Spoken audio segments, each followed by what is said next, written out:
पे हो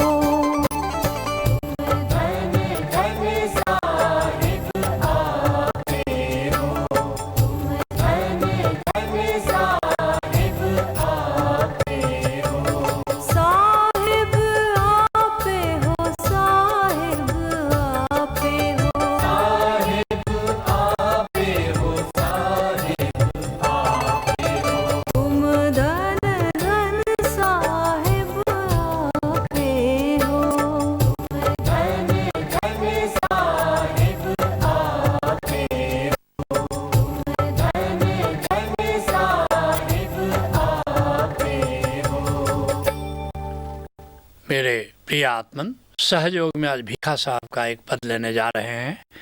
भीखा साहब का जन्म 1713 ईस्वी में हुआ और 1763 ईस्वी तक भीखा साहब उत्तर प्रदेश की धरती पर अपना गीत गाते रहे। कहते हैं भीखा साहब, तुम धन धन साहेब आपे हो। अद्भुत बात कह रहे हैं। कहते हैं कि हे गोविंद तुम धन्य हो, हे प्रभु तुम धन्य हो और आप ही धन्य हो। किसी अन्य की प्रशंसा की कोई ज़रूरत नहीं। तुम स्वयं में परिपूर्ण हो, तुम स्वयं में धन्य हो और ताहवा पुण्य न पापे हो। क्योंकि अधिकतर लोग पुण्य के लिए प्रशंसा करते हैं और पाप के लिए निंदा करते हैं, लेकिन कहते हैं कि तुम पाप और पुण्य दोनों के परे हो, क्योंकि जहाँ तुम हो वहाँ पर पाप और पुण्य की कोई पहुँच नहीं है। जिसके लिए गुरु अर्जुन देव जी कहते हैं, शांति पाई गुरु सतगुरु पूरे। पूरा सतगुरु से मिलकर तुम्हें शांति मिलती है और सुख उपजे बाजे अनहद तूरे। फिर क्या करता है गुरु, क्या करता है, तुम्हें अनाहत नाद का ज्ञान देता है और उस अनाहत नाद का, उस ओंकार का तुम श्रवण करते हो, सुमिरन करते हो और उससे सुख पैदा होता है, आनंद पैदा होता है। फिर क्या होता है, ताप पाप संताप विनाश है। तुम वहाँ पहुँच जाते हो, तुम उस निराकार तत्व से, उस परमात्म तत्व से, उस आत्म तत्व से अपना तादात्म्य बना लेते हो और उसके बाद न कोई ताप रहता है, न कोई पाप रहता है, न संताप रहता है। हरि सिमरत किलविक सब नाश है। और गोविंद के सुमिरन की ऐसी महत्ता है कि सारे पाप, सारे कष्ट उससे दूर हो जाते हैं।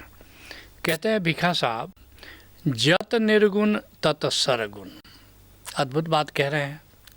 कह रहे हैं कि जैसा निर्गुण है वैसा सरगुण है। बड़ा विवाद चलता है कि परमात्मा निर्गुण है कि सगुण है।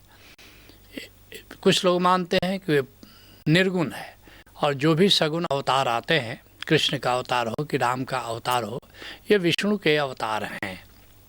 दूसरा वर्ग मानता है, वो दूसरे अति पर है कि निराकार तत्व परमात्मा तो है, लेकिन उससे भी ऊपर नारायण तत्व है और कृष्ण तत्व है जो उस निराकार तत्व को कंट्रोल करता है। ये एक दूसरी अति है।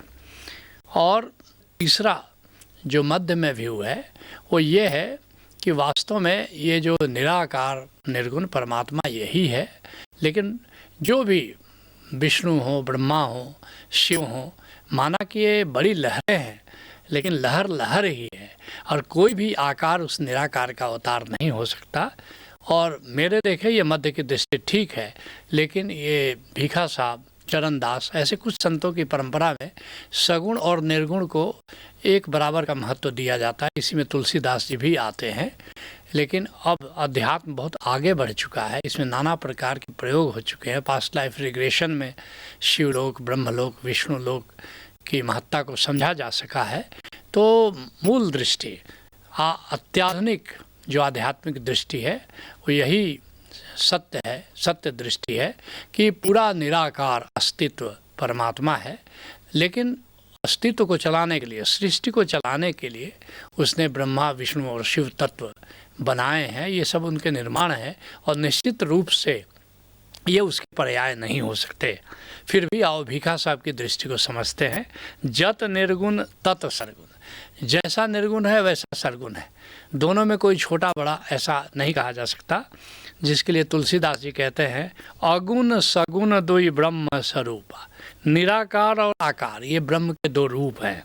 अकथ अगाध अनादि अनूपा। और दोनों ही अकथनीय हैं, दोनों ही अगाध हैं, दोनों ही अनादि हैं और दोनों ही अनुपमेय हैं। देख रहे हो तुलसीदास जी की दृष्टि, भीखा साहब की दृष्टि, दोनों को समकक्ष मान रहे हैं। एक दारुगत देखिए एकू। जैसे काठ के अंदर आग छिपी है और कहीं पर वो प्रकट है, लेकिन दोनों में कोई भेद नहीं है, दोनों आग ही है। अब पावक सम जुग ब्रह्म विवेकु। जैसे आग है, कहीं प्रकट है कहीं गुप्त है, ऐसे ही ब्रह्म का विवेक माना जाना चाहिए कि राम और कृष्ण ये सगुण रूप में आए और निराकार निर्गुण जो पूरा आकाश है, पूरा अस्तित्व है, ये निराकार गोविंद है, निराकार ब्रह्म है। कहते हैं भीखा साहब, जत निर्गुण तत सरगुण और केवल व्यापक तुम पर तापे हो। और कहते हैं कि माना कि तुम्हारे दो रूप हैं, निर्गुण और सगुण है, लेकिन वास्तव में पूरे अस्तित्व में, पूरी सृष्टि में केवल तुम्हारा प्रताप व्याप्त है, केवल तुम ही छाए हुए हो। इसके लिए सहजो कहती है, और सहज भी चरणदास की शिष्या है, इसलिए चरणदास की दृष्टि से प्रभावित है। निर्गुण सरगुण एक प्रभु, कहते हैं निर्गुण और सगुण दोनों एक ही हैं। और देखो समझ विचार, कहते विचार करो, समझो इस बात को। सदगुरु ने आंखें दई और निश्चय कियो निहार। सदगुरु आंखें देता है, दृष्टि देता है, और फिर जाकर के तुम्हारे मन में निश्चय पैदा होता है कि सगुण और निर्गुण दोनों में कोई भेद नहीं है। कहते हैं भिखा साहब, रमता राम, वह राम सारी सृष्टि में रमण कर रहा है, सारी सृष्टि में व्याप्त है। जिसके लिए कबीर साहब कहते हैं, घूंघट का पट खोल रहे तो कुपियो मिलेंगे। हम ही ने घूंघट डाला हुआ है, भ्रम का घूंघट डाला हुआ है, अज्ञान का घूंघट डाला हुआ है। कहते इस घूंघट को खोलो और फिर तुम्हें परमात्मा नजर आएगा। और घट घट में वही साईं रमता, कहाँ नजर आएगा? अपने भीतर घटाकाश में और रमता हुआ राम नजर आएगा। और कटुक वचन मत बोल रहे, अहंकार को छोड़ो, ये कड़वे वचन बोलना बंद करो, क्योंकि कड़वे वचन आता कहाँ से? अहंकार से आता है। धन जोबन का गर्व न कीजिए, झूठा पचरंग छोड़ रहे। ये चोला है, ये देह जो है ये झूठी है। और धन, कोई धन के लिए गर्व करता है, कोई यौवन पर अपने गर्व करता है। कहते ये सब अहंकार छोड़ो, तब उस निराकार तत्व को, उस निरंकार तत्व को तभी जाना जा सकता है। कहते हैं भिखा साहब, रमता राम तू अंतर जामी। कहते हे गोविंद, तुम सब में रमण कर रहे हो। हे राम, तुम सब जीवों के भीतर, सब पदार्थों में और पूरे निराकार में केवल तुम ही रमण कर रहे हो। और तू अंतर्जामी हो, तुम सबके भीतर बैठे हुए हो। जिसके लिए गुरु अर्जुन देव जी कहते हैं, उठत सुखिया बैठत सुखिया, भाव नहीं लागे जा ऐसे बुझिया। कहते कि जो उसको अंतर्यामी के रूप में जानता है, बस वो आनंदित हो जाता है, क्योंकि मेरे भीतर वो अंतर्यामी बैठा हुआ है। अब दुख किस बात का, चिंता किस बात की? उठत सुखिया बैठत सुखिया, और भाव नहीं लागे जा ऐसे बुझिया। उसको भय नहीं व्याप्त होता है, लेकिन उसको एक बात समझने की ज़रूरत है। क्या समझने की ज़रूरत है? राखा एक हमारा स्वामी, हमारा जो स्वामी है, हमारा जो ठाकुर है, हमारा जो मालिक है, वह जो प्रभु है, वह हमारा मंगल करता रहता है, वह हमारी रक्षा करता है। और सगल घटा का अंतर्यामी, और सभी घटों में, सभी प्राणियों में अंतर्यामी की तरह वह विद्यमान है। कहते हैं भिखा साहब, सोहम अजपा जापे हो। और ये जो सांस चल रही है, वो मानो सोहम सोहम कह रही है कि वही हम हैं, जो तू है वही मैं हूँ। मैं खान आए वहदत में साकी की इनायत से, पीते ही पुकार उठा जो तू है वही मैं हूँ। यही सोहम का अर्थ है कि जो परमात्मा है वही आत्मा है। कहते हैं भिखा साहब, ए द्वय ब्रह्म निरंतर वासी। कह रहे हैं कि ये सगुण और निर्गुण, ये दोनों को एग्जिस्ट करते हैं, दोनों की सत्ता विद्यमान है। समय समय पर वही निराकार अस्तित्व, निराकार गोविंद सगुण रूप धारण करके आता है। और प्रगट रूप निरापे हो, और ये जो निराकार है, निराकार अस्तित्व जो आकाश है, यही प्रगट रूप लेकर के सगुण रूप में आता है। ऐसे भिखा साहब की दृष्टि है। और चहुयुग कृत कृत्य किए तुम, और इस तरह से सगुण रूप धारण करके चारों युगों में बस सबको धन्य कर देता है। और भिखा साहब आगे कहते हैं, जे ही सु कर सिर थापे हो।